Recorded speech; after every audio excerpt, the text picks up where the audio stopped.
মুসনাদে আহমদ ইবনে হাম্বালের একটা হাদিস, বিষ্ণু ঈসা ইসলাম সাহাবাদেরকে নিয়ে একটা মজলিসে বসা। হঠাৎ করে তিনি বললেন, ইয়াতলু আলাইকুমুল আনা রাজুলুন মিন আহলিল জান্নাহ। ঠিক এখনই একজন এসে এই মজলিসে তোমাদের মধ্যে বসবে, সে জান্নাতি। সে কি? এটা শোনার পরে তো সব সাহাবারা নড়ে চড়ে বসলো। কিরে, রাসূল সাল্লাল্লাহু আলাইহি ওয়াসাল্লাম একজনকে জান্নাতের অ্যানাউন্সমেন্ট দিচ্ছে, কে সে, কি তার আমল? তো দেখা গেল এক আনসারি সাহাবা প্রবেশ করেছে, তার জুতা দুইটাকে বগল দাবা করে, কিন্তু কেউ তারে চিনে না।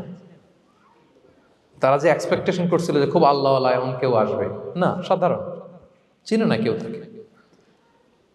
সবাই অবাক হলো যে কি তার আমল, রাসূল সাল্লাল্লাহু আলাইহি ওয়াসাল্লাম তাকে জান্নাতি বলে ঘোষণা দিয়েছে।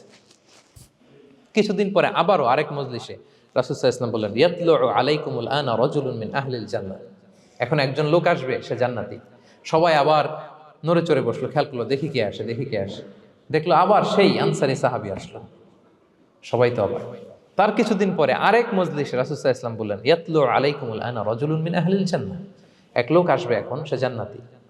সবাই অবাক, দেখি কে আসে। আবার সেই আগের লোকটি আসলো। সুবহানাল্লাহ। সাহাবীরা অবাক। সবচেয়ে বেশি অবাক হয়েছেন আব্দুল্লাহ ইবনে আমর ইবনে আল-আস রাদিয়াল্লাহু তাআলা আনহু। তিনি অবাক হলেন, ঘটনা কি? কারো ব্যাপারে তো নবীজি এমন বলেন না। কি তার আমল, কি তার গোপন রহস্য, দেখি তো খুঁজে বের করা যায় কিনা। তিনি ওই সাহাবীর বাড়িতে গেলেন, যে কৌশল করে একটা কথা বললেন, প্রিয় ভাই, আমি তোমার ঘরে মেহমান হতে চাই। অনেকদিন ধরে আমার আব্বার সাথে আমার একটু মনোমালিন্য, বাসায় না থেকে তোমার বাসায় থাকবে। আসলে মনোমালিন্য এখন হয় নাই, আগে হয়তো কখনো হয়েছে। ওইটাকে একটু কৌশল করে বলাকে আরবিতে তাউরিয়া বলে। কি বলে? তাউরিয়া, মানে একটু টুইস্ট করে কথা বলা, মিথ্যা হয় না, এটা তাউরিয়া বলে। তো আরবরা তো, সাহাবারা তো মেহমান পেলে খুশি হতেন। তিনি বললেন, হ্যাঁ অবশ্যই মেহমান হবেন, আহলান ওয়া সাহলান, আসুন। 3 দিন ওই সাহাবীর বাড়িতে তিনি থাকলেন। খেয়াল করলেন কি করে না করে, ইবাদত, শেষ রাতে, মাঝরাতে। কিন্তু তিনি হতাশ, অনেক খেয়াল করার পরে হতাশ। না, যেই আশা নিয়ে আসছি এরকম কিছুই দেখা যাচ্ছে না।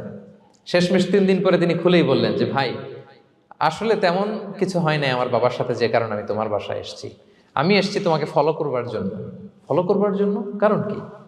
তখন তিনি বললেন, 3টা ভরা মজলিসে বিষ্ণু সাল্লাল্লাহু আলাইহি ওয়াসাল্লাম তোমাকে জান্নাতি বলে ঘোষণা দিয়েছে।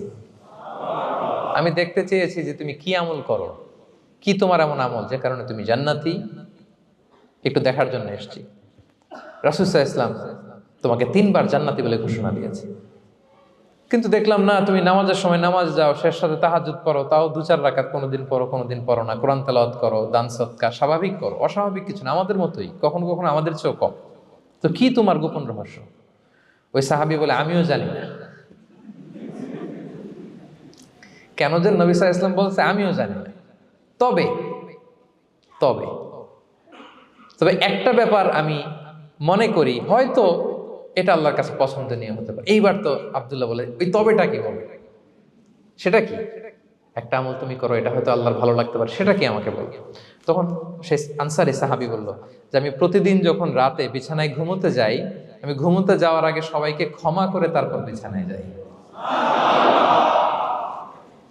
আমি কারো ব্যাপারে আমার অন্তরে, আমার হৃদয়ে কোনো হিংসা, বিদ্বেষ, ক্ষোভ, রাগ পেলে পুষে রাখি না।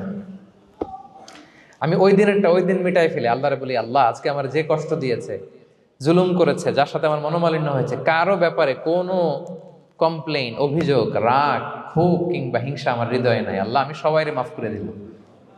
এইটা বলে আমি বিছানায় ঘুমাতে যাই। আল্লাহু আকবার। আব্দুল্লাহ ইবনে আমর ইবনে আল-আস বলেন, হাদা হুয়া, আরে এটাই তো সেটা যেটা তুমি ছোট আমল মনে করেছো, এটা এত সহজ নয়। আমরা অনেকেই হয়তো এটা পারি না, তুমি পেরেছো। এজন্যই আল্লাহ তাআলা তোমার মর্যাদা বাড়িয়ে দিয়েছে।